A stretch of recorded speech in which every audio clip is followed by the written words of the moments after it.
नमस्कार दोस्तों, कैसे हैं आप लोग? आज मैं डिस्कशन करने वाला हूँ इंडिया के एक पॉपुलर एफएमसीजी और सिगरेट मैन्युफैक्चरिंग कंपनी के बारे में जिसका नाम है आईटी आईटीसी।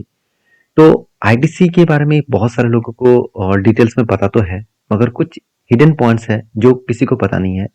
और आज के लिए फिलहाल के डेट के लिए देखा जाए तो आईटीसी के ऊपर जिस तरीके से सिचुएशन क्रिएट हुआ है, अगर मैं चार्ट को एक बार आपके सामने ओपन करूँ तो एक लंबा सा जर्नी होने के बाद कंपनी के ऊपर करेक्शन भी हो रहा है। क्या यहाँ से फिर से वो रिकवरी कर सकते हैं? क्योंकि प्रीवियस जो डेटा है, प्रीवियस जो लेवल्स है, वही लेवल को वो टच किया है। मतलब वही जो प्रीवियस जो हाई हुआ था, उसी हाई को वो टच किया है एज ए सपोर्ट के हिसाब से। क्या यहाँ से वो रिबाउंड करेगा? बहुत सारे लोगों का क्वेश्चन है और मैंने किस तरीके से इस कंपनी के ऊपर काम किया वो भी मैं आपको बताने वाला हूँ। तो वीडियो को पूरा लास्ट तक देखिएगा। देखिए, एफएमसीजी का लीडर प्लेयर है हिंदुस्तान यूनिलीवर, साथ ही साथ देखें तो नेस्ले इंडिया भी है। तो उसी सेगमेंट में एफएमसीजी के ऊपर काम भी करते हैं आईटीसी। उसके साथ साथ इसका मेनली जो मदर बिजनेस है वो है तंबाकू प्रोडक्ट के ऊपर। तो बेसिकली देखा जाए तो आईटीसी जो कंपनी है, इस कंपनी के ऊपर सबसे ज्यादा रेवेन्यूज आते हैं तंबाकू से। मैं आपको बताऊंगा अभी, उससे पहले देखिए कंपनी का ब्रांड देख लीजिए। देखिए ब्रांड के बारे में बात करूं तो यहाँ पे एफएमसीजी का सारे ब्रांड सब आपको देखने को मिलेगा। जैसे आशीर्वाद हो गया, सफोला हो गया, सॉरी सनफिस्ट हो गया, बिंगो, साथ ही साथ ईपी हो गया, फियामा हो गया, तो क्लासमेट हो गया जो हम लोग एक्सरसाइज बुक खरीदते हैं क्लासमेट का, वो भी इसका हो गया। तो आशीर्वाद का जो प्रोडक्ट है वो सनराइज जो है, सैवलॉन जो है। तो इस तरीके से जो ब्रांड है हम लोग बहुत सारे यूज करते हैं आईटीसी का प्रोडक्ट, मगर बहुत सारे लोगों को पता ही नहीं है कि आईटीसी का प्रोडक्ट कौन सा है। जो माचिस का डिब्बा होता है AIM, ये भी आईटीसी का है। तो जो मॉम्स मैजिक जो है, तो कैंडीमैन, ये सारे मंगलदीप जो अगरबत्ती है, तो ये सारे प्रोडक्ट आईटीसी का है। तो मैं इसको इसीलिए दिखा रहा हूँ क्योंकि बहुत सारे लोगों को कंपनी के बारे में पता ही नहीं है। कंपनी कौन सा प्रोडक्ट को बेचते हैं, क्योंकि आपको प्रोडक्ट के बारे में पता नहीं है। जो प्रोडक्ट आपके घर में यूज कर रहे हैं, आप जो प्रोडक्ट यूज कर रहे हैं, अगर उसके बारे में नहीं पता तो आप उस कंपनी के ऊपर काम अ, कर तो लेंगे, मगर वहां पे आपको दिक्कत बहुत ज्यादा झेलना पड़ेगा। जैसे देखिए एफएमजी सेगमेंट में अगर रेवेन्यूज के बारे में बात करूं तो सीधा सीधा 3200 से लेकर 5500 करोड़ तक यहाँ पे मैसिवली जंप देखने को मिला। जो 1.7x मतलब 1.7x के आसपास यहाँ पे जंप देखने को मिला है। तो मेरे हिसाब से एक मैसिवली जंप यहाँ पे देखने को मिला है। अभी इस कंपनी के ऊपर एक चीज को नोटिस करना, कंपनीज के ऊपर जो स्ट्रेंथ है वो कहाँ पे है। देखिए आईटीसी का बहुत सारे बिजनेस है, उनमें से एक बिजनेस है होटल बिजनेस। इसका भी बहुत ज्यादा स्ट्रेंथ कंपनी के ऊपर देखने को मिलता है, क्योंकि इंडिया में जिस तरीके से टूरिज्म बढ़ रहा है, जिस तरीके से इकोनॉमिकली ग्रोथ हो रहा है, उस जगह पे जितने सारे होटल बिजनेस है वो तेजी से ग्रोथ कर रहे हैं। अगर आप गूगल में जाकर सर्च करेंगे तो आप सीधा सीधा यहाँ पे देखने को मिलेगा जो डिमांड है होटल रूम्स बुकिंग का जो ग्रोथ है, वो सीएजर के हिसाब से 12% ग्रोथ हो रहा है। और ये 12% ग्रोथ कब से, 2024 से लेकर 2027 तक। और रेवेन्यूज के बारे में बात करूं तो देखिए 2025 तक इसका रेवेन्यूज का ग्रोथ जो है वो 7 to 9% के आसपास, अराउंड 13.92 बिलियन डॉलर का। तो इतने बड़े अगर ग्रोथ किसी सेगमेंट के ऊपर हो रहा है तो कंपनी को तो फायदा मिलेगा ही। तो इसका होटल का जो बिजनेस है उस बिजनेस में भी कंपनी का अच्छा खासा ग्रोथ हो रहा है। साथ ही साथ आईटीसी के जो पेस्टिसाइड इंडस्ट्रीज का बिजनेस है उसका भी अच्छा खासा ग्रोथ हो रहा है। एग्रो बिजनेस जो है उसका भी ग्रोथ हो रहा है। हाँ मानता हूँ, अभी एग्रो इंडस्ट्रीज में जितने सारे केमिकल प्रोडक्ट बनाए जाते हैं, तो एग्रीकल्चर में जितने सारे केमिकल प्रोडक्ट बनाए जा रहे हैं उसका जो डिमांड है वो थोड़ा सा कम हुआ है। तो इसमें थोड़ा सा कंपनी को यहाँ पे झटका तो लगा है सेगमेंट वाइज। तो सेगमेंट वाइज आप रेवेन्यू को देखेंगे तो सबसे ज्यादा रेवेन्यू जो ग्रोथ हो रहा है आप देख सकते हैं।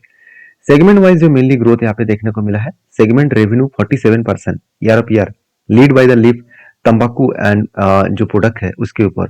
तो जिसका मतलब 27.5% का रेवेन्यूज अच्छा खासा यहाँ पे तंबाकू प्रोडक्ट से ही कंपनी को मिल जाते हैं।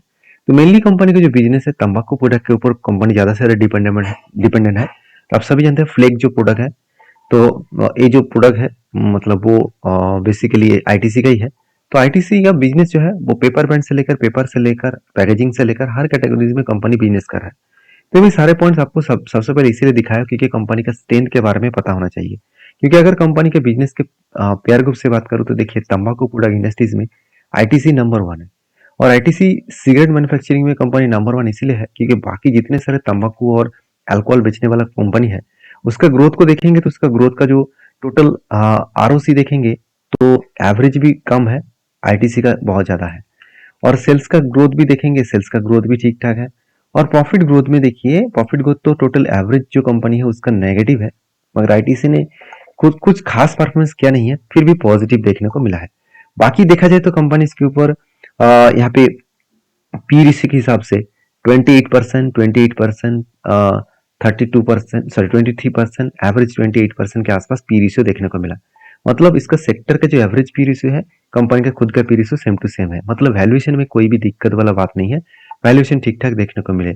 और कंपनी ने आज तक एक भी कर्जा नहीं लिया, क्योंकि आप खुद ही देख सकते हैं कंपनी के पास जो कर्जा है वो चुटकी में वो कर्जे को पेमेंट कर सकते हैं। क्योंकि सोचिए, इस कंपनी के हाथ में 75,000 करोड़ के आसपास कैश मतलब रिजर्व है, और उसके लिए 300 करोड़ का कर्जा कोई कर्जा है क्या? बिल्कुल नहीं। आप खुद ही सोचिए, आपके जेब में अगर 75,000 मतलब कैश है और उसमें से आपको 300 रुपीज किसी को देना है, क्या आपको कोई टेंशन लगेगा? बिल्कुल नहीं ना। उसी तरीके से यहाँ पे सिचुएशन है। और दूसरी बात देखिए, फिक्स्ड एसेट भी लगातार कंपनी का ग्रोथ होता देखने को मिले। मुझे जो बेस्ट पॉइंट लगा, वो आप पॉइंट को देखेंगे तो कंपनी के ऊपर रिजर्व भी बढ़े, फिक्स्ड एसेट भी बढ़ा, और कंपनी का कर्जा सेम टू सेम लेवल में है। ये तीनों पॉइंट्स बेस्ट देखने को मिला। सिर्फ एक पॉइंट्स में थोड़ा सा वीकनेस मुझे लगा, वो क्या है? देखिए, अगर मैं सेल्स के बारे में बात करूं तो सेल्स में चेंजेस आया, मतलब सेल्स ज्यादा हुआ। एक्सपेंस मिटाने के बाद नेट प्रॉफिट जो है वो भी देखा जाता है 4,900 से लेकर 5,000 करोड़ तक। मतलब जो पिछले लास्ट कुछ क्वार्टर्स में जो प्रॉफिट ग्रोथ हो रहा था, 5,400 करोड़, 5,100 करोड़, 5,100 करोड़, तो वहां से सीधा सीधा देखा जाए तो कंपनी की जो प्रॉफिट रेशियो है वो यहाँ पे थोड़ा सा कम हुआ, क्योंकि अर्निंग पर शेयर 4-4.5 रुपीज से सीधा सीधा 4 रुपीज हो चुके हैं। तो यही एक दिक्कत वाला बात सामने आया, जिसके कारण शेयर में थोड़ा सा करेक्शन आया। तो करेक्शन किस तरीके से हुआ उसको दिखाने से पहले एक चीज मैं और भी आपको दिखाना चाहूंगा, वो है कंपनी का। देखिए, आरओसी में कोई भी चेंजेस नहीं है, 10 साल में भी जितना था आज भी उतना है। और सेल्स ग्रोथ, प्रॉफिट ग्रोथ तो हमेशा इसी तरीके से होता रहता है। सर, इस बार सेल्स एंड प्रॉफिट ग्रोथ में थोड़ा सा करेक्शन देखने को मिला, जो मैं पहले आपको दिखा चुका हूँ। तो सारे पॉइंट्स को सामने रखते हुए एक ही बात कहूंगा कि आईटीसी जैसे कंपनीज के ऊपर फोकस तो होना चाहिए। हाँ, कंपनी बहुत स्लो चलता है, क्योंकि मैं आपको चार्ट दिखाऊंगा, उससे पहले देख लीजिए इंस्टीट्यूशन इस कंपनी के ऊपर ट्रस्ट बिल हमेशा करते हैं, क्योंकि प्रोमोटर तो है नहीं, एफएस और डीएस ने ही पूरा के पूरा माल उठा के रखे हैं। पब्लिक को उतना ज्यादा क्वांटिटी ऐड करने ही नहीं दिया।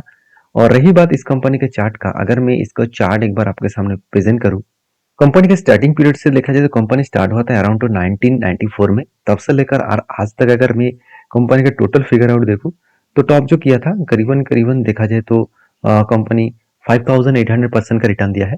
तो एक कोई छोटा मोटा रिटर्न तो है नहीं। फिर भी मैं एक चीज आपको दिखाना चाहूंगा, कंपनी का जो ग्रोथ है, जिस तरीके से ग्रोथ कंपनी दिखाता है, ग्रोथ में बहुत सारा चेंजेस है। जैसे कंपनी के ऊपर कोविड से पहले 2000 मतलब 2008 में अगर बता दूं, जब आईटी बबल्स आया था, तब भी कंपनी के ऊपर करेक्शन हुआ। कितना करेक्शन हुआ अगर मैं इस टाइम में देखूं, तो करीबन 27%। उसके बाद 2014-15 में कंपनी के ऊपर जो करेक्शन हुआ था, ओवरऑल 32% के आसपास।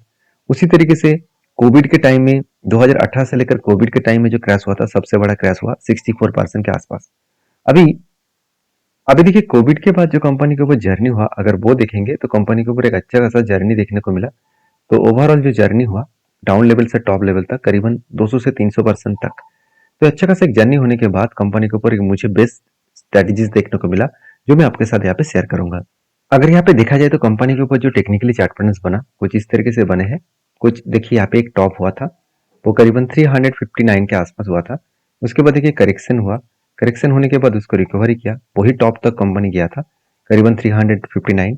और उसके बाद देखिए फिर से एक छोटा सा करेक्शन हुआ, उसके बाद फिर से उस लेवल को ब्रेक किया। तो इस पैटर्न्स को कहा जाता है कप विद हैने पैटर्न्स। तो जब इस तरीके से कप विद हैने पैटर्न्स बनते हैं, तो याद रखिएगा हमेशा इस तरीके से पैटर्न्स में जब ब्रेकआउट होता है, तो ब्रेकआउट होने के बाद कंपनी ऊपर ही जाने का चांसेस लेते हैं। क्यों? क्योंकि देखिए, जब जब इस तरीके से पैटर्न्स बनता है, इस पैटर्न्स में देखिए यहाँ पे जो रिकवरी हुआ, इस रिकवरी में कंपनी के जो बायर है वो स्ट्रांग हो चुके हैं, और बाहर बायर मतलब बायर चाहते हैं कि उसको ब्रेक करने का और उसके बाद ऊपर ले जाने का लिए। तो यहाँ पे देख सकते हैं किस तरीके से कंटिन्यूसली एक जर्नी हुआ, उसके बाद देखिए थोड़ा सा करेक्शन भी हुआ था, उसको रिकवरी करके फिर से ऊपर जाने का कोशिश कर रहे हैं।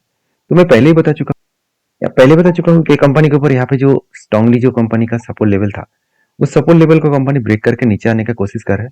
तो कंपनी थोड़ा-सा करेक्शन हो सकता है क्योंकि मार्केट में करेक्शन हो रहा है, निफ्टी सेंसेक्स में करेक्शन हो रहा है। तो जो आपका जो टोटल लेंथ बना, ये जो टोटल लेंथ बना, इसी लेंथ को मैं मार्किंग करके ऊपर चल रहा हूँ। तो इसका टोटल लेंथ बनकर जो मेरा मार्किंग होगा, जो यहाँ पे रेंज दिख रहा है, वो करीबन-करीबन देखा जाए तो 586 के आसपास। तो मैं इस लेवल तक इंतजार करूंगा, मैं कंटिन्यू जरूर करूंगा। और ये जो टोटल रेंज निकल कर आ रहा है यहाँ से, वो रेंज निकल कर आ रहा है 62% के आसपास। तो आप इस तरीके से स्ट्रेटेजीज को अप्लाई करने से पहले आप एक बार बैक टेस्टिंग करके देख लेना कि सही में इस तरीके से स्ट्रेटेजीज में पहले भी काम हुआ था, क्या पहले भी इस तरीके से स्ट्रेटेजीज में कितना दम था, तो उसके बाद काम करना। तो वीडियो में जानकारी अच्छा मिले तो प्लीज लाइक करना, और ये वीडियो टोटली एजुकेशन पर्पस में मैं आपके साथ शेयर किया हूँ। तो प्लीज काम करने से पहले एक बार डीपली रिसर्च करें, उसके बाद काम करें। तो मिलते हैं नेक्स्ट वीडियो में, तब तक के लिए धन्यवाद।